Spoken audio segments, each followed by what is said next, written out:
Bismillahirrahmanirrahim. Assalamualaikum warahmatullahi wabarakatuh. Panjang umur perjuangan. Akhirnya kita ketemu lagi setelah sekian lama, cukup lama ya kayaknya sekitar 2 bulanan kita libur gitu.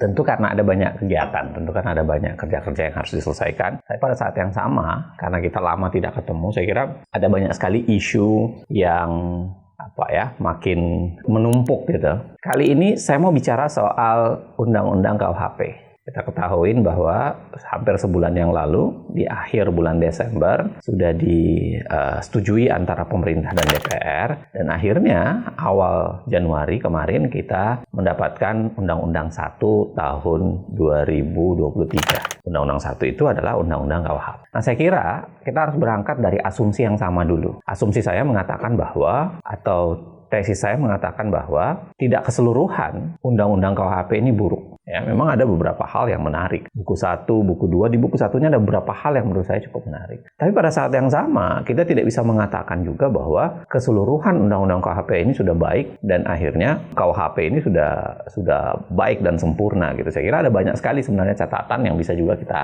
sampaikan. Nah, saya ingin berangkat dari, Anda tentu masih ingat perdebatan saya dengan Prof. Edi, ya, yang dulu di Mata Najwa cukup panjang, tapi saya kira masih beberapa di antaranya masih kritik kita masih bisa dibicarakan di level itu. Saya ingin mulai dengan begini. Yang pertama, kalau kita lihat Undang-Undang KUHP, tentu dia punya keunggulan. Ya, ada beberapa terobosan, ada beberapa hal yang luar biasa. Menurut saya kita harus menghormati itu. Sayangnya, yang pertama menurut saya tetap saja ya dipaksakan. Kenapa sih dipaksakan harus di akhir tahun 2023, di akhir tahun 2022? Sebab kekhawatiran ketika ini masuk pada tahun 2023 itu sudah tahun politik, sehingga akan bisa digeser kemana-mana. Jadi targetnya memang selesai tahun ini? 2022. Oke, baik. Bukankah memang masih ada belasan isu yang sedang diperdebatkan? Kalau alasannya mau diperdebatkan selama apapun tetap saja akan seperti itu. Saya kira itu lahir dari cara pandang untuk mengatakan undang-undang ini harus jadi. Sehingga apapun ide di balik analisis, masukan itu ditolak. Sehingga dianggap sudah harus dikeluarkan. Ya, saya kira nggak bisa diterima logika seperti itu. Peran yang namanya proses legislasi tetap harus membuka ruang diskursus, membuka ruang penyadaran dan selebar-lebarnya. Nah, apa alasan sebenarnya kenapa harus di akhir tahun 2022 harus sudah selesai? Nah, dugaan saya kira ini hanya berkaitan karena 2023 partai-partai sudah sibuk menyalakan mesin. Nah, itu aja. Kita nyaris tidak punya ya alasan yang bisa membenarkan kenapa harus 2022 akhir. Coba ditanyakan ke partai-partai. Kenapa mereka harus selesai 2022 akhir? Harusnya ya diskursus diperkaya. Toh masih tinggal hanya tidak terlalu banyak isu yang diperdebatkan, dan pemerintah sendiri kan sudah mundur di beberapa hal. Menurut saya itu cukup bagus. Kenapa di hal yang lain itu tidak ada pengayaan, tidak ada upaya yang berlebih untuk kemudian menganalisis. Lagi-lagi dugaan saya ini hanya soalan karena 2023 mereka sudah sibuk menyalakan mesin. Mereka nggak mau lagi direpotin dengan hal-hal yang seperti ini. Yang kedua, saya kira kalau kita lihat legislasi atau penyusunan undang-undang, kan hak untuk didengarkan, dipertimbangkan, dan dijelaskan. Saya kira kalau didengarkan dan dipertimbangkan itu mungkin bisa jadi sudah dilakukan. Walaupun memang ada catatan soal masifnya. Cukup masif nggak sih? Tapi pada saat yang sama, dijelaskan ini, to be explained ini yang masih kita bisa perdebatkan. Seberapa jauh sebenarnya dijelaskan substansinya? Seberapa jauh orang-orang tertentu itu paham dan mengenal itu? Saya kasih contoh misalnya, saya debat ya dalam sebuah acara, saya berdebat dengan salah seorang kiai, seorang petinggi yang memuji-muji Undang-Undang KUHP, yang mengatakan ini terobosan luar biasa, umat Islam harus senang karena ini melarang perzinahan. Saya kira saya cuma sederhana aja mengatakan, Pak Ustadz sudah baca dengan baik apa tidak? Karena saya kira tidak.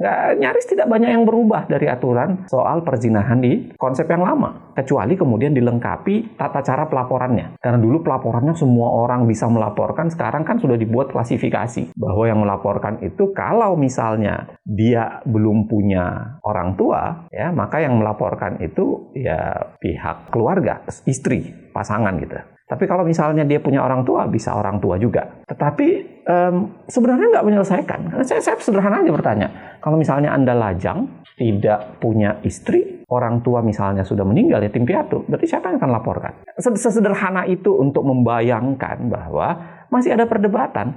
Dugaan saya begini, jangan-jangan Pak Ustadz yang kemudian dukung habis-habisan dengan mengatakan bahwa ini KUHP yang benar sesuai dengan tuntutan Islam dan lain sebagainya, jangan-jangan nggak baca. Jangan-jangan juga nggak ngerti gitu. Bahwa sebenarnya belum tentu juga. Dugaan saya begitu. Jadi dugaan saya adalah baik yang menolak maupun yang menyetujui, jangan-jangan sama-sama nggak baca gitu. Sama-sama nggak menganalisis dengan baik bunyi pasalnya sehingga tahu bahwa apa yang terjadi. Nah, perdebatan-perdebatan itu saya kira harusnya masih diperpanjang. Tidak ada kewajiban untuk buru-buru disahkan di tahun 2022. Ya, biar bagaimanapun undang sudah jadi. Ya, 1/2023. Teman-teman pembentuk undang-undang dengan mudah mengatakan silahkan bawa ke MK. Ya saya kira dengan mengatakan dengan bumbu-bumbu mengatakan ya kalau dalam demokrasi yang benar, negara hukum yang benar ya jalan untuk tidak setuju dengan undang-undang itu di MK. Saya kira benar separuh catatan itu. Kenapa? Ya DPR harusnya berkaca dong. Baru beberapa bulan yang lalu, dia menendang seorang hakim konstitusi dengan alasan hakim konstitusi itu tidak mengikuti kehendak dia. Alasannya adalah ada seorang hakim konstitusi yang sebenarnya haram ditendang di tengah jalan ya. Itu tiba-tiba ditendang keluar, diganti dengan alasan apa? Anda rajin membatalkan undang-undang yang saya buat. Jadi apa yang bisa kita terima di balik logika ketika para pembentuk undang-undang mengatakan silahkan bawa ke MK? Apakah itu satu paket dengan mengatakan silahkan bawa ke MK? Tapi pada saat yang sama mereka juga berkata, Hakim MK, kalau Anda membatalkan undang-undang yang sudah saya buat, Anda dengan mudah saya tendang dari Mahkamah Konstitusi. Itu kayak kepalanya dilepas, buntutnya dipegang gitu. Saya kira logika itu yang saya mengatakan. Bahayanya dari logika seakan-akan benar secara hukum, tapi pada saat yang sama sudah dilakukan domestikasi terhadap lembaga hukum itu sendiri. Jadi MK-nya didomestikasi, dijinakkan gitu. Lalu pada saat yang sama, kalau ada orang berbeda pendapat, silahkan bawa ke MK. Padahal MK sudah dijinakkan. Dan buktinya nggak sederhana. Bukan cuma satu, bukan hanya karena ada Hakim Aswanto yang tiba-tiba ditendang, bukan cuma itu. Pemerintah dan DPR sekarang sedang membahas rancangan perubahan ketiga Undang-Undang Mahkamah Konstitusi yang isinya persis itu. Hakim konstitusi bisa dievaluasi dan bisa diberhentikan di tengah jalan berdasarkan hasil evaluasi yang dilakukan oleh pembentuk undang-undang, oleh DPR itu sendiri. Saya kira Undang-Undang KUHP, saya kira dengan segala hormat, dengan segala kebaikan yang mungkin ada di dalamnya, tapi pada saat yang sama menunjukkan kesombongan negara dalam membuatnya. Belum lagi kalau kita berdebat isinya, yang memang isinya saya kira sudah cukup banyak kita perdebatkan sekian lama. Bahayanya dari Undang-Undang KUHP yang dipaksakan, kemudian adalah orang akan bisa kena dengan mudah. Padahal belum lagi kita bicara kemudian bagaimana Undang-Undang KUHP ini yang kemudian diberi batas 3 tahun, diproses dalam 3 tahun dalam proses aklimatisasinya atau proses penyesuaiannya, diberi waktu 3 tahun, dan bagaimana kesiapan aparat penegak hukum di balik itu. Saya ingin bilang bahwa Undang-Undang KUHP itu memperlihatkan cara kesombongan negara dan keculasan negara di balik membuat Undang-Undang KUHP yang mungkin bisa jadi baik, tapi ada banyak hal yang mungkin harusnya diperdebatkan lebih panjang. Tapi partai-partai udah buru-buru karena pemilu sudah akan segera terjadi. Lalu silahkan bawa ke MK, tapi hakim MK-nya akan diaswantonisasi kalau macam-macam dengan Undang-Undang KUHP. Panjang umur kau perjalanan. Assalamualaikum warahmatullahi wabarakatuh.